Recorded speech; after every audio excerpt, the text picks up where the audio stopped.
No ST! No ST! No arrest! No ST! No arrest! No ST! No arrest!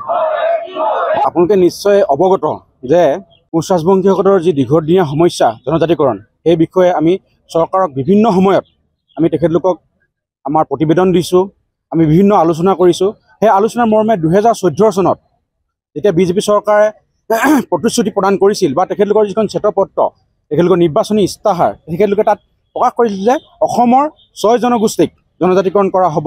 আৰু এইটো তেখেতলোকে অকল তেখেতলোকৰ শ্বেতপত্ৰতে প্ৰকাশ কৰা নাছিলে, তেখেতলোকে বিভিন্ন ৰাজহুৱা অনুষ্ঠানত বা বিভিন্ন মেল মিটিঙত তেখেতলোকে কৈছিলে। ইভেন তেখেতলোকৰ যি প্ৰধানমন্ত্ৰী বৰ্তমানৰ প্ৰধানমন্ত্ৰী ডক্টৰ নৰেন্দ্ৰ মোদী ডাঙৰীয়াই তেখেতে খানাপাৰা ফিল্ডত আৰু বঙাইগাঁও ফিল্ডত কৈছিল যে অসমৰ কোচ ৰাজবংশীসকলক 6 মাহৰ ভিতৰত জনজাতিকৰণ কৰা হ'ব। আৰু সেই প্ৰতিশ্ৰুতি তেখেতলোকে পূৰণ কৰিব বুলি আমি কোচ ৰাজবংশীসকলে তেখেতলোকক দলৰূপে হেণ্ডলৰূপে গৈ পিনি ভোট প্ৰদান কৰিছিল আৰু তেখেতলোকে সেইভাগে জয়যুক্ত হৈছিলে।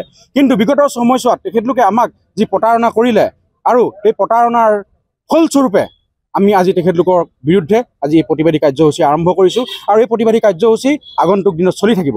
অকল সেইটোৱেই নহয়, তেখেতলোকে 2019 চনত যিখন তেখেতলোকৰ লোকসভাৰ অন্তিমখন অধিৱেশনত তেখেতলোকে আমাৰ যি কোচ ৰাজবংশীসকলৰ জনজাতিকৰণ বিলখন উত্থাপন কৰিছিল সংসদত আৰু তাত তেখেতলোকে সমসাময়িকভাৱে চিটিজেনশ্বিপ এমেণ্ডমেণ্ট এক্টখনো উত্থাপন কৰিছিলে।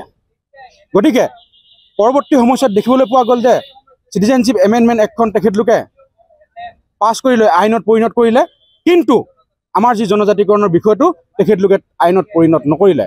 অকল সেইটোৱেই নহয়, বিগত সময়ছোৱাত 1996 কোচ ৰাজবংশীসকলক তেখেতলোকে 4টা অৰ্ডিনেন্স জৰিয়তে জনজাতিকৰণ কৰিছিল।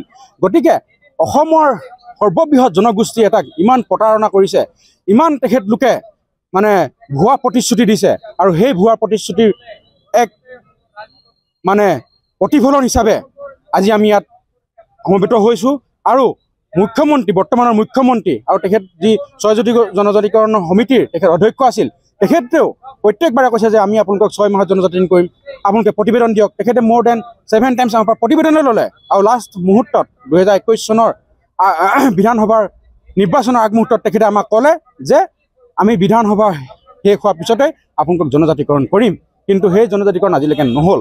গতিকে আমি আৰু চৰকাৰক মানে অনুৰোধ নজনাওঁ, আমি গণতান্ত্ৰিকভাৱে আন্দোলন জনাম আৰু তেখেতলোকে তাৰ প্ৰতিফল ভোগ কৰিবলৈ তেখেতলোক ৰেডি হৈ থাকক। চাওক, যিহেতু বৰ্তমান নিৰ্বাচন সমাগত আৰু আমি কেতিয়া তেখেতলোকক কৰিব পাৰিম, আমাৰ ভোটৰ জৰিয়তেহে আমি তেখেতলোকক তাৰ প্ৰতিফলনটো আমি দেখাব পাৰিম। তেখেতলোকে প্ৰতিশ্ৰুতি দিছে আৰু এই প্ৰতিশ্ৰুতি তেখেতলোকে পূৰ্ণ কৰিব পৰা নাই। গতিকে সেই পূৰ্ণ নকৰাৰ যি পৰিকল্পনা, সেই পৰিকল্পনাৰ বিপক্ষে আমি বিভিন্ন পৰিকল্পনা ল'ব লাগিব আৰু সেই পৰিকল্পনাৰ এক ফলশ্ৰুতি হিচাপে আজি ইয়াত আন্দোলনটো আৰম্ভ হৈছে। যিহেতু তেখেতলোকে ভাবিছিলে যে কোচ ৰাজবংশীসকলে যদি জনজাতিকৰণ নকৰোঁ তেতিয়া আমি চলি যাব, কিন্তু তেনেকৈ নচলিব। আগন্তুক দিনত তেখেতলোকে এই পৰিণাম ভোগ কৰিবলৈ সাজু হৈ থাকক।